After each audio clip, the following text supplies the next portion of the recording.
In part of Kentucky, a man is building an ark. He doesn't think he's the new Noah, but he does think the Bible story may in fact be factual, and he wants to open a theme park to make the case.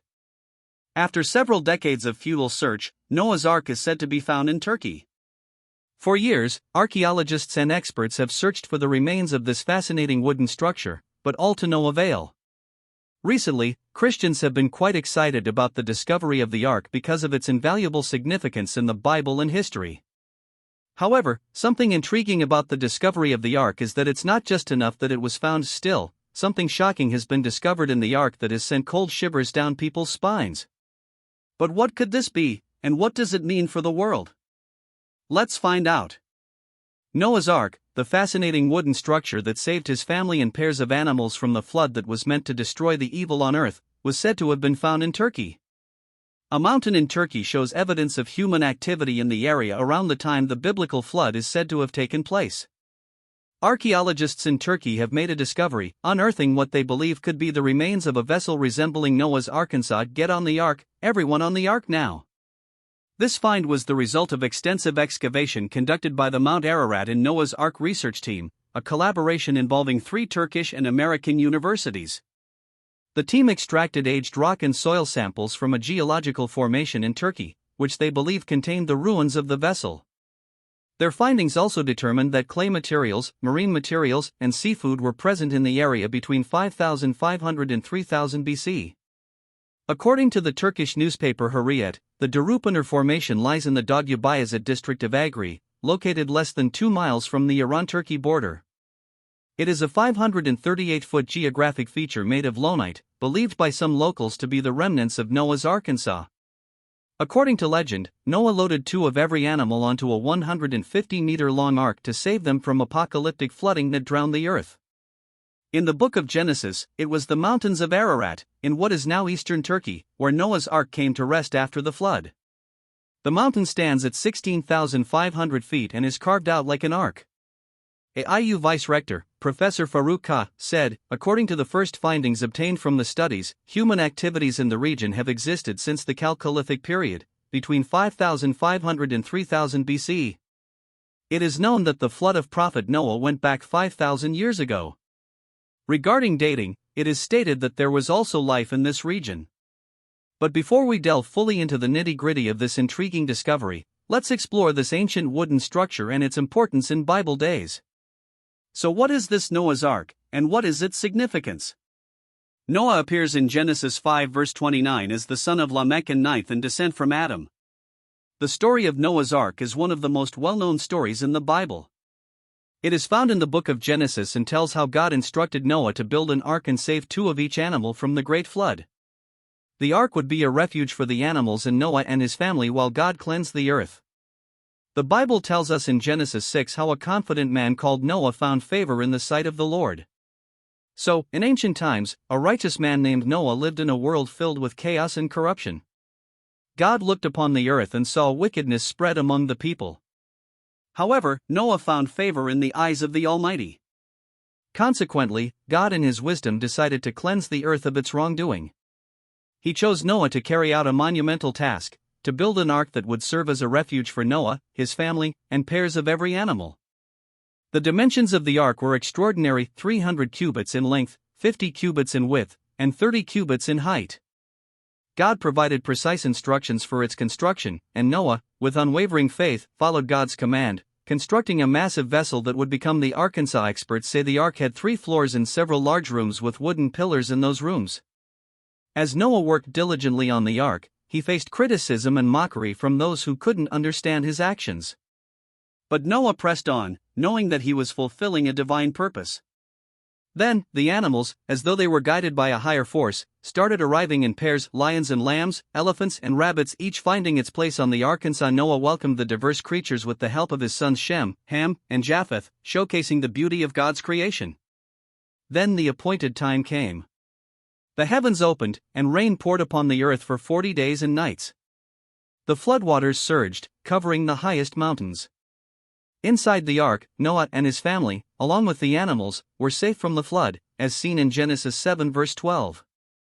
As the waters rose, lifting the ark above the submerged world, a symbol of hope emerged. Noah, a faithful servant, navigated the ark through the storm because he trusted in the divine plan. After 40 days, the rain ceased, and Noah sent a dove to check the weather outside. The dove returned with an olive leaf, signifying that life was returning to the earth. However, Noah waited patiently for the waters to recede. When the time was right, he opened the ark's door, and the human and animal inhabitants stepped onto dry land. Then God made a rainbow appear in the sky as a covenant from God, promising never again to flood the earth. Noah and his family, filled with gratitude, embarked on a new beginning. The earth was reborn, and they understood the importance of God's guidance and their unwavering faith. The religious meaning of the flood is conveyed after Noah's heroic survival. He then built an altar on which he offered burnt sacrifices to God, who then bound himself to a pact never again to curse the earth on man's account. God also renewed his commands given at creation, but with two changes: man could now kill animals and eat meat, and the murder of a man would be punished by men. The story of Noah's Ark became a timeless testament to God's mercy, the power of faith, and the promise of renewal. Significantly, the Ark of Noah is said to hold profound significance across various dimensions, not just spiritual, but historical and moral aspects. Interestingly, the construction of the Ark and the subsequent flood represent a divine covenant between God and humanity. After the floodwaters receded, God established a covenant with Noah, symbolized by the rainbow, promising never again to destroy the earth in the same manner. This presents the theme of divine mercy, forgiveness, and the opportunity for a fresh start. The Ark also serves as a symbol of preservation and the sanctity of life. By instructing Noah to bring pairs of every kind of animal aboard the Ark, God emphasized the value of biodiversity and the togetherness of all living beings. The Ark becomes a vessel not just for Noah and his family but for the entirety of God's creation. More so, in Christian theology, the Ark is often seen as a foreshadowing of Christ. Just as the Ark served as the means of salvation from the flood, Christ is considered the ultimate means of salvation from sin. In this context, the Ark becomes a typology pointing to the redemptive work of Christ. But have you ever wondered about what happened to the Ark after the flood? What do you think became of the Ark after the flood? In the past century, many individuals have claimed to know what happened to the Ark after the flood. The fate of Noah's Ark after the flood remains one of the enduring mysteries and subjects of speculation. The Bible provides an account of the Ark coming to rest on the mountains of Ararat, yet it doesn't offer detailed information on its post-flood fate. Several theories and explorations have been proposed to determine the fate of the Ark after the flood or its current state. Some believers assert that, from a religious perspective, God in His wisdom might have chosen to conceal the Ark or allow it to disintegrate to prevent it from becoming an object of worship. The focus is often on the spiritual significance of the Ark rather than its physical preservation. Some have also speculated that the wooden structure of the Ark, if it existed, would have undergone natural decay due to harsh conditions. Weather conditions, exposure to elements, and the passage of time could have contributed to the deterioration of the Ark, leaving little to no visible traces. However, as we mentioned in the earlier part of this video, archaeologists and researchers have recently discovered the Ark to be in Turkey. Mount Ararat, located in modern-day Turkey, has been a focal point for expeditions and searches for the Arkansas.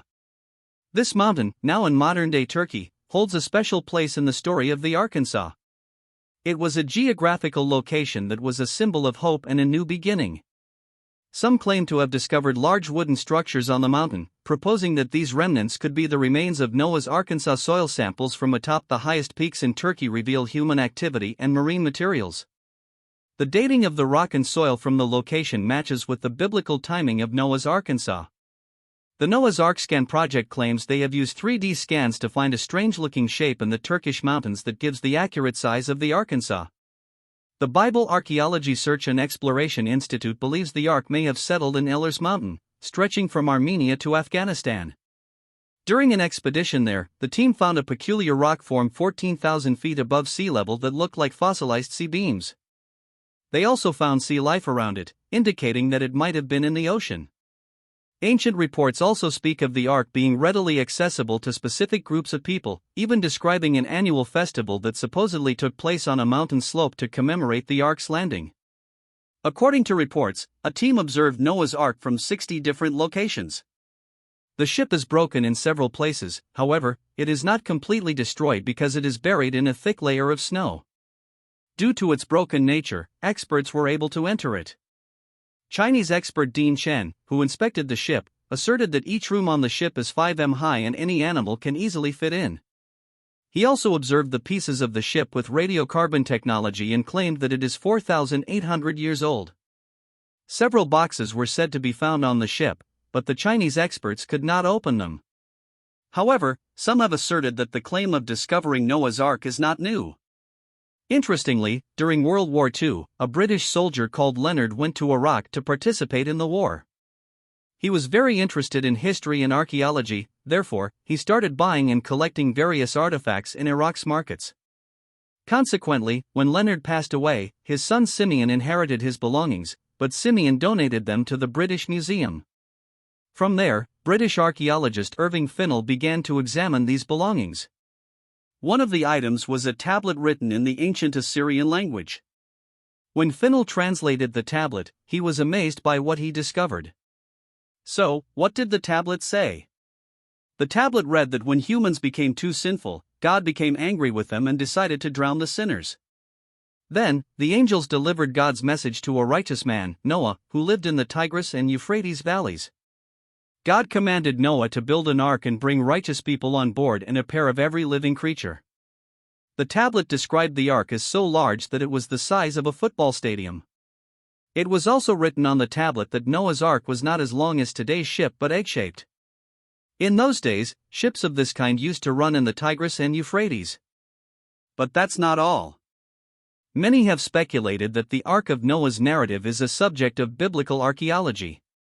There have been discussions around its connectivity with biblical narratives, and it has also been a sign of end-times prophecy, inciting God's salvation plan about end times. But what biblical narrative is it connected to, and does it have anything to do with end times? Noah's Ark, a well-known biblical story, has intrigued many with the idea of a massive boat saving pairs of animals from a great flood. While the story is rooted in religious beliefs, archaeological explorations have sought evidence of the Ark's existence. The Bible describes Noah constructing the ark to escape a worldwide flood. The search for physical proof begins with examining historical records and geological formations. Some researchers proposed that the flood was a localized event, pointing to evidence of ancient floods in the Mesopotamian region. In the late 19th century, an Assyriologist named George Smith translated a Babylonian text called the Epic of Gilgamesh, which bears striking similarities to the Noah's Ark story. This led some to speculate that both narratives could be based on a shared ancient flood myth. Consequently, the quest for Noah's Ark combines religious belief with archaeological curiosity. Despite intriguing discoveries and theories, the elusive nature of tangible evidence keeps the Ark's existence an open question. As technology advances and methodologies improve, future expeditions may shed more light on this ancient mystery, offering a deeper understanding of our shared human history. So, does it have a connection with end times? The biblical narrative of Noah's Ark recounts a historic flood and carries profound themes of redemption and God's plan for salvation. Exploring parallels between Noah's story and end times prophecy provides a fascinating perspective on how ancient tales can resonate with beliefs about the future.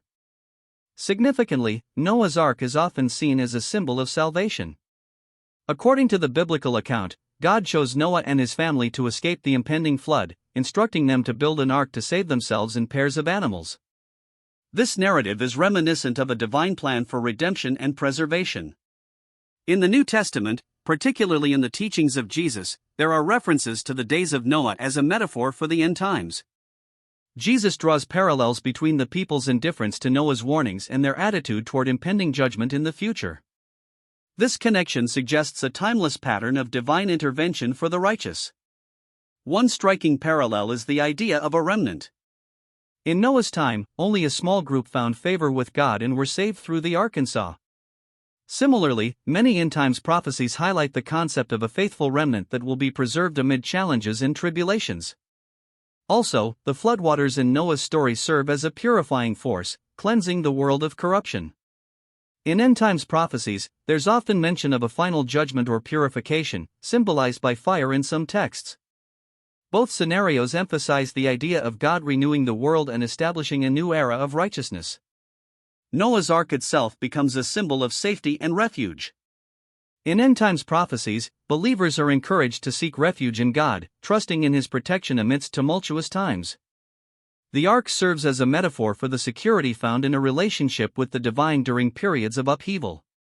The Rainbow Covenant in Noah's story is a promise from God to never again destroy the world by flood.